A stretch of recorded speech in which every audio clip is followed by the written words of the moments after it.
এই পৃথিবীতে সবচেয়ে সুন্দর এবং স্নেহময় শব্দ হলো মা। হরে কৃষ্ণ এই বাড়িটির দিকে দেখো কৃষ্ণ ভাই, এইরকম ভাগ্য কৃষ্ণ সবার থাকে না। কৃষ্ণ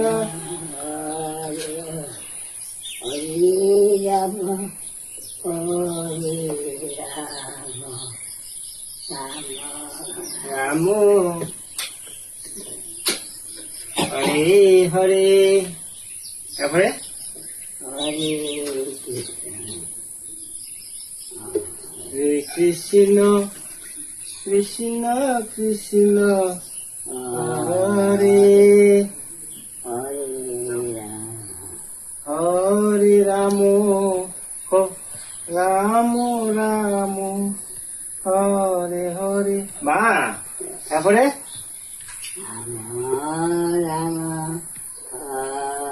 হরে হরে কৃষ্ণ হরে কৃষ্ণ কৃষ্ণ কৃষ্ণ হরে